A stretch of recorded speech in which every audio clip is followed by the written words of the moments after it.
আসসালামু আলাইকুম। HSC 26 batch মাত্র 2টা অধ্যায় পড়লে কিন্তু তুমি কেমিস্ট্রি ফার্স্ট পেপার ইনশাআল্লাহ 5টা সিকে অনেক ভালো মতো কমন পেয়ে যাবা। তুমি কোন 2টা অধ্যায় তুমি পড়বা এবং কিভাবে পড়ে তুমি অনেক ভালো পরিমাণে একটা মার্কস পাবা সেটাও আজকে ভিডিওতে আলোচনা করব।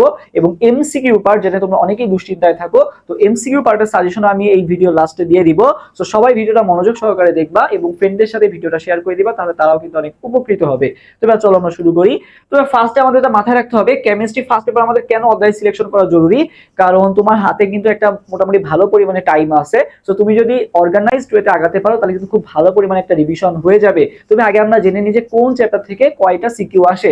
তুমি দেখো এই যে মৌলের পর্যায়বৃত্ত ধর্ম যে চ্যাপ্টারটা দেখতে পাচ্ছ, এই চ্যাপ্টারটা থেকে কিন্তু 3 সেট সিকিউ তুমি ইনশাআল্লাহ পাবা আর কি। ওকে, আচ্ছা, গুণগত রসায়ন থেকে আমি 2 সেট সিকিউ পাবো, আর হচ্ছে রাসায়নিক পরিবর্তন থেকেও মোটামুটি 2 সেট সিকিউ তুমি ইনশাআল্লাহ পেয়ে যাবা। ল্যাবরেটরি নিরাপদ ব্যবহার, এখান থেকে কি সিকিউ আসবে ভাই? এখান থেকে সিকিউ আসার চান্স কম, এখান থেকে আসবে কি ক খ আসবে আর কি, বুঝছো? ক খ আসবে। এটা দেখা যাবে যে গুণগত রসায়ন বা মৌলের পর্যায়বৃত্ত ধর্ম বা যে কোনো একটা চ্যাপ্টারের সাথে এই ক খটা এই ল্যাবরেটরি নিরাপদ ব্যবহার থেকে এনে অ্যাড করে দিবে আর কি। সো আমরা মেইনলি ল্যাবরেটরি নিরাপদ ব্যবহার থেকে ক খটা পড়বো। এখন ভাই ক খ আমি কিভাবে পড়বো বা কোন কোন ক খ পড়বো, তোমার অনেকেরই আছে এই চ্যাপ্টারটা অনেকে পড়েই নাই। তবে ক খর সাজেশন আমরা অ্যাডমিশন ওয়ারিয়র্স থেকে তোমাকে দিয়ে দিব। তুমি জাস্ট এই ভিডিওর কমেন্ট করবা কি পিডিএফ, তুমি যদি পিডিএফ থেকে কমেন্ট করো তোমাকে এই অধ্যায়ে যে ক খ আছে সেটা ইনশাআল্লাহ প্রোভাইড করে দেওয়া হবে। পাশাপাশি অন্যান্য অধ্যায়েরও ক খ আস্তে আস্তে আমরা আমাদের যে হোয়াটসঅ্যাপ গ্রুপ আছে বা আমাদের যে ফেসবুক পেজ আছে সেখানে আস্তে আস্তে দিয়ে দিব আর কি। ওকে, সো যাদের ক খ লাগবে তারা অবশ্যই পিডিএফ কমেন্ট করবা। আচ্ছা, এবার আসি ভাই, দেখো আমি কোন চ্যাপ্টারটা এখন সিলেক্ট করব সিকিউর জন্য। তো ভাই দেখো, আরেকটা ব্যাপার বলে রাখি, কর্মমুখী অপশন থেকে তোমার অ্যাকসেপ্ট কোশ্চেন আসবে। ওকে, তো এই আর কি মোটামুটি সেট আসার যে সকল সম্ভাবনা সেটা তোমাদেরকে দেখালাম। তুমি এখন আমাদের মেইনলি যেটা সিলেক্ট করতে হবে 1 নম্বরে, সেটা হচ্ছে মৌলের পর্যায়বৃত্ত ধর্ম।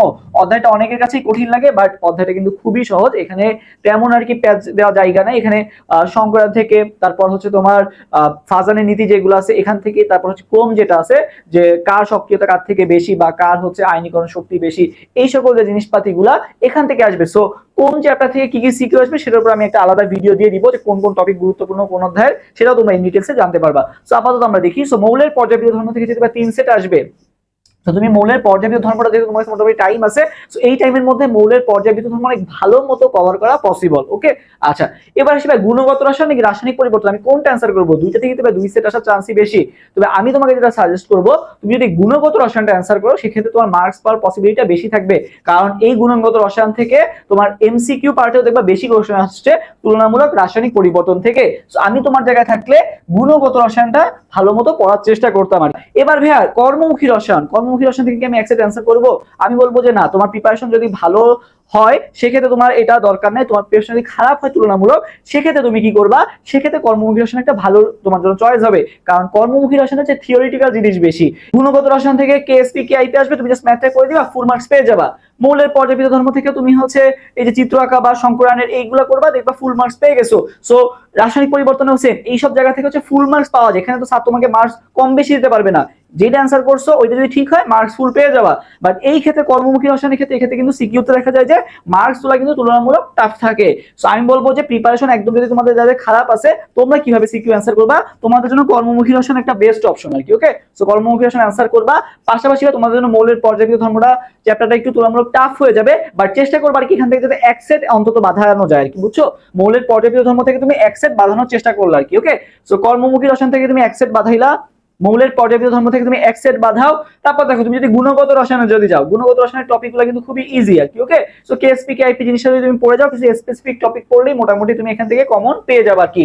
সো গুণগত রসায়ন থেকে তুমি এক সেট কমন পেলা আর কি, ঠিক আছে? তো 3 সেট মোটামুটি কিন্তু তুমি এখানে কমন পেয়ে গেলা। রাসায়নিক পরিবর্তনের স্পেসিফিক টপিক আছে, ওখান থেকে লাসাতালিয়ান নীতি, এই যে সকল টপিকগুলো আছে এই টপিকগুলো পড়ে যাবে। জাস্ট টপিক ওয়াইজ আগাবা, তোমাদের যাদের পাস ফেল নিয়ে টেনশন আর কি। ওকে, তারা টপিক ওয়াইজ আগাবা, দেখবা তোমার 3-4 সেট কিন্তু এখান থেকে মোটামুটি হয়ে গেছে। সো তোমাদের জন্য কর্মমুখী রসায়ন অনেক ভালো একটা অপশন। বাট যারা আসলেই ভালো করতে চাও, তোমাদেরকে আমি সাজেশন দিব মৌলের পর্যায়বৃত্ত ধর্মটা ভালো মতো পড়ো, সময় যেহেতু আছে, এই চ্যাপ্টারটা ইজি আছে, খুব একটা কঠিন না। আর আমরা অ্যাডমিশন ওয়ারিয়র্স থেকে তোমাদের ক্লাস দিয়ে দিব, সকল সাজেশন দিয়ে দিব, অনেক ভালো একটা প্রিপারেশন হয়ে যাবে। সো মৌলের পর্যায়বৃত্ত ধর্ম থেকে আর হচ্ছে গুণগত রসায়ন, এই দুইটা চ্যাপ্টার একটু ভালো মতো পড়ো, তাহলে অনেক ভালো একটা কিছু করতে পারবে আর কি। ওকে, আর এমসিকিউর জন্য ভাই কি করবা? মেইন তো তোমাদের ভয় হচ্ছে এমসিকিউ নিয়ে। তবে এমসিকিউর ক্ষেত্রে যদি বলি, দেখো কেমিস্ট্রি সিকিউ ভাই মোটামুটি সবাই পারে, মেইন ঝামেলাটা হচ্ছে আমার এমসিকিউতে যে অনেকে দেখা যায় ফ্রেন্ডরাও পারে না, ফ্রেন্ডরাও কেউ বলে ক, ওই পাশে একজন বলতেছে গ, তো তুমি কোনটা দেখবা? তুমি দেখা গেলো দেখা যাচ্ছে খ, এরকম একটা অবস্থা। সো কেমিস্ট্রির মেইন প্রবলেম হচ্ছে এমসিকিউতে। তবে এমসিকিউতে আমরা কিভাবে ভালো করবো? তো তোমাদের গতবারের কথা যদি বলি ভাই, গতবারে আমরা যে এমসিকিউর উপর ক্লাস নিলাম, আমি অ্যাডমিশন ওয়ারিয়ার্স মেইনলি এমসিকিউতে তোমাদেরকে অনেক ভালো পরিমাণে একটা প্রিপারেশনের সাপোর্ট দিব। সো এমসিকিউতে তুমি যদি আমাদের ক্লাসগুলো করে যাও, গত বছর এইচএসসি 25 ব্যাচ কিন্তু আমাদের এই ক্লাসগুলো করে 30-এ 25 প্লাস অ্যান্সার করে আসতে পারছে এবং অনেক ভালো পরিমাণে একটা মার্কস তারা কিন্তু এমসিকিউতে পাইছে। তাদের ভিডিও কিন্তু আমাদের পেজে দেওয়া আছে আর কি, তারা কেমন কি কমন পাইছে এবং কত ভালো একটা এক্সাম দিয়ে আসে।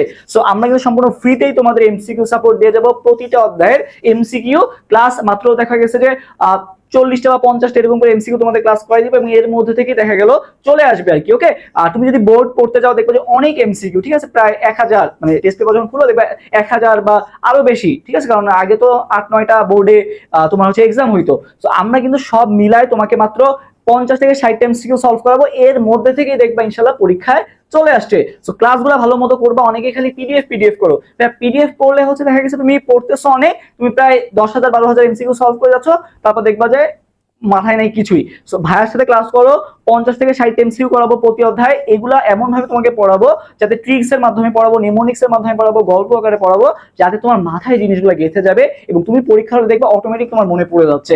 সো ক্লাসগুলো মনোযোগ দিয়ে করবা। ভাইয়া তোমাদের ফ্রিতে ফুল সাপোর্ট দিয়ে যাচ্ছে, এত কষ্ট করে ক্লাস নিব, ইনশাল্লাহ অনেক ভালো পরিমাণে একটা রেজাল্ট তোমরা করতে পারবা।